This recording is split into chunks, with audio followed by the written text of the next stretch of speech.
오늘 본문 14장 1절 2절을 보시면 분봉왕 헤롯이 예수의 소문을 들었습니다. 그 소문을 듣고 신하들에게 말하죠. 이는 분명 세례 요한이라.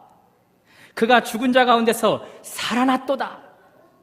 그러므로 이런 능력이 그 사람 예수 속에서 역사하는도다. 자세히 보니 지금 헤롯의 감정이 평안치가 않습니다. 무엇인가 그의 감정을 찌르고 있습니다. 특히 예수의 소문을 들었을 때, 예수께서 행한 기적을 들었을 때, 그분에 대한 소문이 들려질 때 헤롯의 마음이 무엇인가에 괴롭힘을 당하고 있습니다. 그렇다면 질문해 볼까요? 왜 헤롯은 예수의 소문이 들려질 때 세례 요한을 언급하는 걸까요? 왜 세례 요한과 소문을 들은 예수님과 연결시키고 있는 걸까요? 세례 요한을 바로 이 헤롯 왕이 참수형을 시켰기 때문입니다. 분명 세례 요한은 헤롯 왕으로 인해서 죽임을 당했습니다. 그런데 예수의 소문을 들을 때에 자기가 죽인 요한이 살아난 것처럼 느껴집니다. 그것을 볼 때 예수의 소문이 들려지는 순간 지금 헤롯은 무엇인가에 괴롭힘을 당하고 있다는 것이죠. 그것이 무엇입니까? 다름 아닌 죄입니다. 세례 요한을 죽인 죄, 그 죄가 그의 마음을 지금 괴롭히고 있습니다. 우리는 세상에서 살아가면서 많은 소식을 접하며 살죠. 그 소식들 중에 어떤 소식들은 우리를 즐겁게 합니다. 그러나 그 소식들 중에 어떤 소식은 우리를 괴롭게 합니다. 먼저 기쁜 소식은 어떤 소식일까요? 우리 아이들을 예로 들어볼까요? 오늘 3세대 예배인데 너 찬양 나가서 잘하면 엄마가 선물 사줄게. 이런 소식은 아마 예배 내내 그 마음을 즐겁게 해줄 겁니다. 어른에게 적용해 볼까요? 직장인들에게 한번 적용해 보면 예배 드리기 전에 갑자기 회사 사장님한테 전화가 왔습니다. 당신 축하하네. 오늘 임원회에서 당신을 진급시키로 만장일치로 결정했다네. 그 소식은 아마 예배 내내 그의 마음을 즐겁게 해주실 겁니다. 반면 괴롭게 하는 소식도 있죠. 아이들에게는 엄마가 눈을 치켜뜨더니 너 예배 끝나고 집에 가서 보자. 또 무서운 아내가 갑자기 남편에게 당신 집에 가서 나 좀 봐요. 무서운 시어머니가 며느리야 집에 가서 예배 끝나고 나 좀 보자꾸나. 그러면 예배 내내 뭐지? 내가 뭐 잘못했나? 그러면서 그의 마음을 괴롭힙니다. 그렇다면 질문해 볼까요? 예수님에 대한 소식은 여러분에게 어떻게 들려지십니까? 진리의 말씀, 하나님의 말씀이 선포될 때 그때 여러분은 그 하나님의 말씀이, 예수님의 말씀이 즐거운 소식으로 다가오십니까? 나를 괴롭히는 소식으로 다가옵니까? 사실 예수님, 그분의 소식은 기쁜 소식 중에서 최고의 기쁜 소식입니다. 예수님을 증거하는 것, 전도하는 것, 그것을 한마디로 복음이라고 하지 않습니까? 복음은 영어에 보면 좋은 소식입니다. 그러니 예수님은 좋은 소식이죠. 기쁨의 소식이죠. 그런데 왜 오늘 헤롯 왕에게는 그 예수님에 대한 소문, 기쁨의 소식이 그에게는 괴로움의 소식이 되냐, 이것입니다. 자신의 과거, 그가 죽인 요한, 그 죄가 예수님의 소식이 들려지는 순간부터 그를 계속해서 괴롭히고 있습니다. 예수님으로 인해, 예수님 때문에 인간 내면에 감추어졌던 죄가 움직이고 있습니다. 움직이고. 이곳에 계신 분들은 어떻습니까? 오늘 본문을 대하면서 내면에 감추어졌던 죄가 움직이고 있지 않습니까? 나를 괴롭히던 일들로 오늘 나의 내면의 죄가 움직이고 있지는 않습니까? 뿐만 아니라 삶 속에서 언제든지 주님을 생각할 때면 그때마다 내 내면에 있던 죄가, 과거의 죄가, 지금까지 해결 못하고 있던 죄가 나를 괴롭히고 있지는 않습니까? 그런 분들에게 오늘 말씀이 필요합니다. 그러나 다 아시는 것처럼 예수님과 연결된 죄는 나를 괴롭히지만 결국 그것은 기쁨의 소식으로 변할 수 있다는 사실입니다. 그러므로 말씀을 통해 죄가 주는 계속되는 괴롭힘 속에서 오늘도 참된 기쁨을 가지고 돌아가는 여러분과 제가 되기를 주님의 이름으로 축원합니다. 그렇다면 예수님의 소식이 들려질 때 헤롯을 괴롭혔던 구체적인 것은 무엇입니까? 회개의 메시지를 거절한 것이죠. 오늘 보면 3절을 보시면 과거 헤롯이 그의 동생 빌립의 아내 헤로디아를 취했답니다. 동생의 아내를 취했기 때문에 나쁜 일이죠. 나쁜 행동입니다. 그 일이 세례 요한에게까지 들려졌습니다. 그래서 하나님은 하나님의 선지자 세례 요한을 보냈습니다. 그래서 그의 죄를 회개하도록 촉구했습니다. 그 회개의 메시지, 돌이키라는 메시지, 그 메시지를 들었을 때 헤롯은 돌이키기는커녕 그 세례 요한을 붙잡고 결박하고 옥에 가두어 버립니다.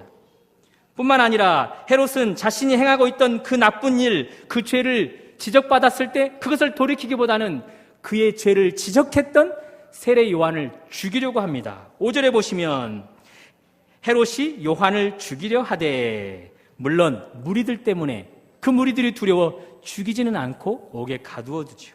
그러니 예수님의 소식이 들려질 때 헤롯을 구체적으로 괴롭힌 것은 회개의 메시지입니다. 잘못을 꾸짖는 그 회개의 메시지, 그것을 무시했던 것, 그것이 그를 지금 괴롭히고 있습니다. 회개의 메시지를 듣고 죄를 돌이키는 기회로 삼지 않은 것, 그것이 지금 그를 괴롭히고 있습니다. 죄를 지적하는 자를 제거하려고 했던 것, 그러면서 여전히 죄를 즐기면서 죄를 유지하고 있었던 것, 그 죄가 지금 헤롯 왕을 괴롭히고 있습니다. 어릴 적에 야구공을 어디서 취했습니다. 그 공을 잘 가지고 놀다가 그만 현관 유리창을 깨뜨려 버리고 말았습니다. 큰일 났습니다. 아버지가 아시면 노하실 텐데 너무 두려웠습니다. 순간 혼나지 않기 위해서 거짓말을 생각했습니다. 혹시 여러분 아이들 너무 잡지 마세요. 너무 잡으면 아이들이 두려워서 거짓말을 더 하더라고요. 저처럼 말입니다. 거짓말 해놓고 얼마나 괴로웠는지 모릅니다. 그 유리창을 볼 때마다 그 거짓말한 것이 저를 찌르기 시작하더군요. 그 야구공을 볼 때마다 잘못한 것이 저를 찌르기 시작하더군요.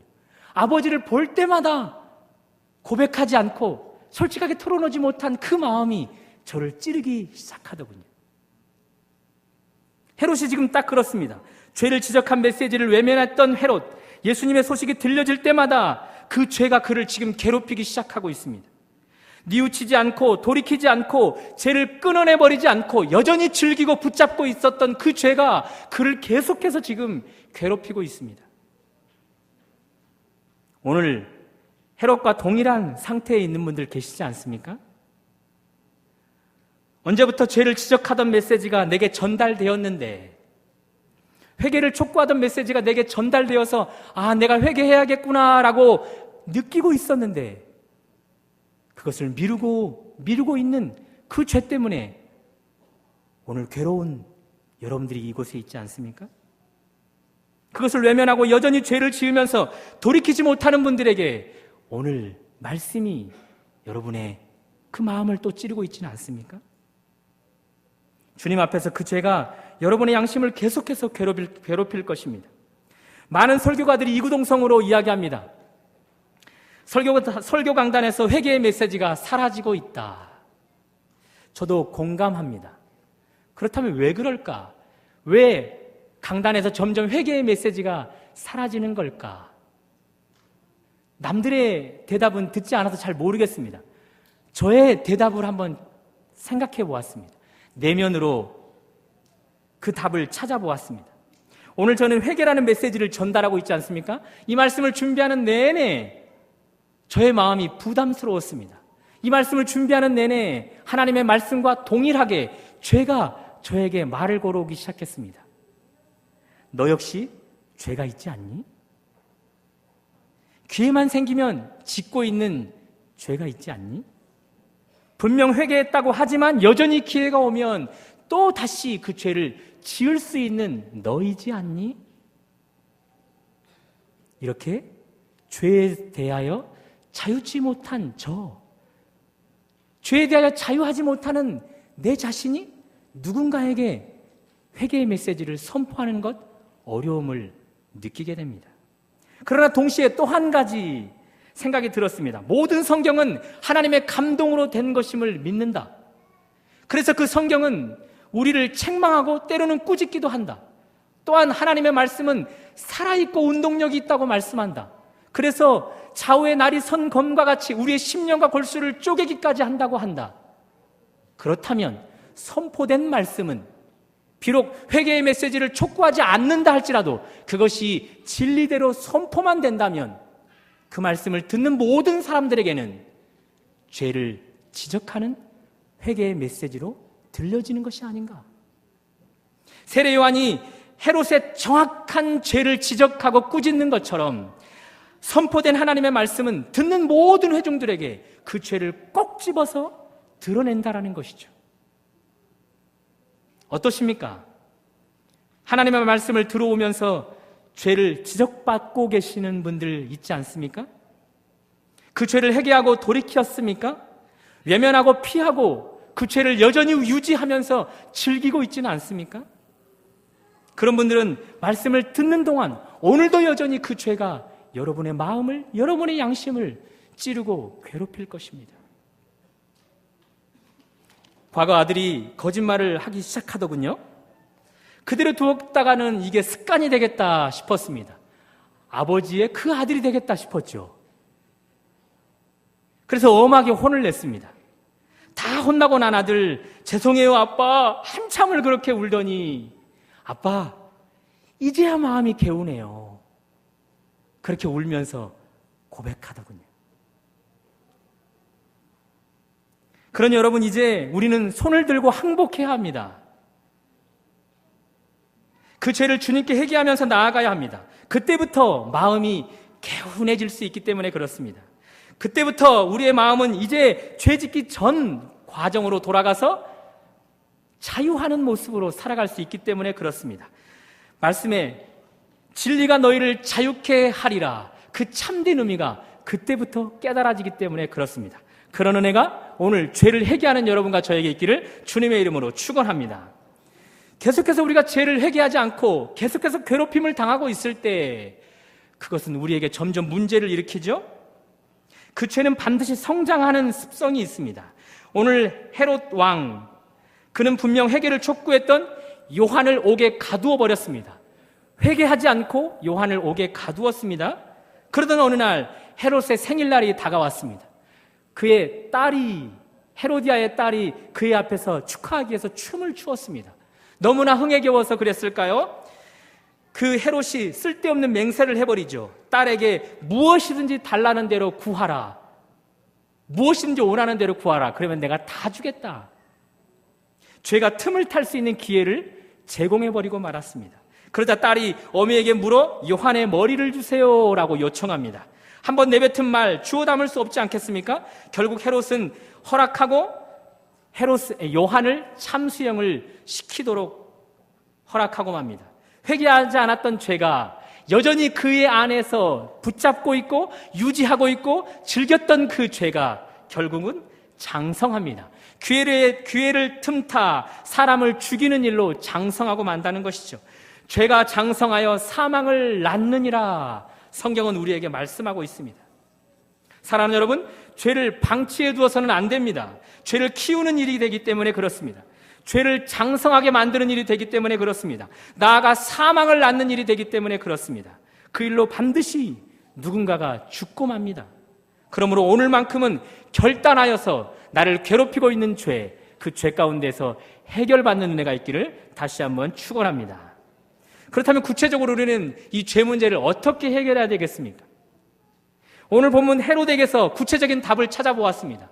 죄로 인해서 괴롭힘 받았던 헤롯 왕, 그에게서 답을 찾았지만 그는 안타깝게도 죄로 인해 괴롭힘만 당하다가 오늘 본문 속에서 사라져버립니다. 그러므로 그에게서는 답을 찾을 수 없습니다. 그렇다면 오늘 본문에서는 해답이 없는 걸까요? 가만히 본문을 보았더니 12절에 세례 요한의 제자들에게 답이 있었습니다. 한번 12절 다 같이 읽어볼까요? 여러분들 읽어보시겠습니다. 시작.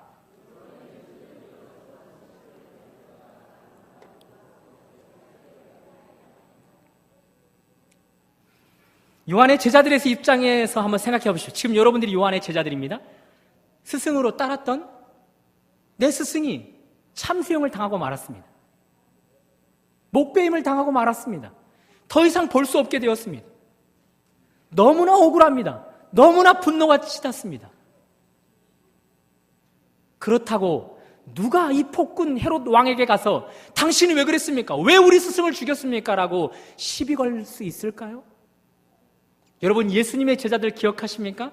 예수님의 제자들이 예수님이 처형받기 위해서 잡혔을 때 한 사람도 예수님 곁에 머물 수 없었습니다. 다 두려워서 예수님 곁을 피해 달아나 버렸습니다. 분노가 치닫지만, 화가 나지만 요한의 제자들 헤롯 왕에게 가서 이것을 따질 수 있는 사람이 한 사람도 없습니다. 그러면 그 분노 어떻게 합니까? 그 고통스러운 마음 어떻게 합니까? 누가 그의 고통을, 누가 그들의 힘듦을 위로하고 해결해 주겠습니까? 아무도 없습니다. 감사하게도 요한의 제자들은 그 문제를 가지고 예수님께 갑니다. 그래서 12절, 예수께 아뢰니라. 주님께 아뢰고 있습니다. 사랑하는 여러분, 예수님께 나를 괴롭히고 있는 그 죄 문제 가지고 가서 아뢰는 것, 그것이 유일한 해답이라는 사실이죠. 감춰진 죄, 유지되고 반복되는 죄, 점점 장성하여서 나를 더 많이 괴롭히고 있는 죄, 그것은 내 힘으로 어떻게 해결할 수 없습니다. 그것은 막강한 힘이기 때문에 그렇습니다. 그러므로 유일한 해답이 되시는, 유일한 해결이 되시는 예수님께 그 죄 문제를 가지고 가야 한다는 사실입니다. 이미 가지고 갔는데요 라고 말씀하시는 분들이 계실 것입니다. 잘하셨습니다. 그렇다면 주님께 가지고 나간 분들에게 묻겠습니다. 그 죄 해결 받았습니까? 아니라고 말한다면 또 가지고 나가십시오. 이미 또 가지고 나갔는데요 라고 말씀하실 것입니다. 그렇다면 또 가지고 나간 분들에게 묻습니다. 그 죄 문제 해결되었습니까? 안 되었다면 또 가지고 나가야 됩니다. 안 된다면 또 가지고 나가야 됩니다. 왜요? 그 죄 문제 내 힘으로는 어떻게 할 수 없기 때문에 그렇습니다. 부족한 저는 확실한 체험이 있습니다. 주님의 말씀을 들을 때마다, 죄송합니다, 우리 아이들 앞에서, 이 문제가 해결이 되지 않습니다. 이 문제가. 중학교 때부터 용돈이 없어서 길거리에 장초 버려진 것들을 하나 둘 주워서 피다 보니 골초가 되어버리고 말았습니다. 당구장만 가면 나도 모르게 분노가 치밀기만 하면 나도 모르게, 친구들과 어울리기만 하면 나도 모르게, 그 문제가 예배를 드릴 때마다, 주님을 생각할 때마다 저를 찌르기 시작하더군요. 그것을 가지고 주님께 갔습니다. 그런데 해결이 안 되었습니다. 또 가지고 갔습니다. 역시나 해결이 안 되었습니다. 또 넘어지고 또 넘어졌습니다. 계속해서 말씀이 들려질 때마다, 계속해서 예배를 드릴 때마다 그 문제가, 그 죄 문제가 저를 괴롭혔습니다. 그래서 또 가지고 갔습니다. 또 가지고 갔습니다. 또 가지고 갔습니다. 또 가지고 갔습니다. 어느 날부터 담배가 제 손에 들려지지 않게 되었습니다. 그때 저의 상태를 진단해 보았습니다. 이게 웬일입니까? 신앙이 너무나 성장해 있는 제 자신을 보게 되었습니다. 그 뒤로는 한 번도 손이 가지 않게 되었다는 것이죠.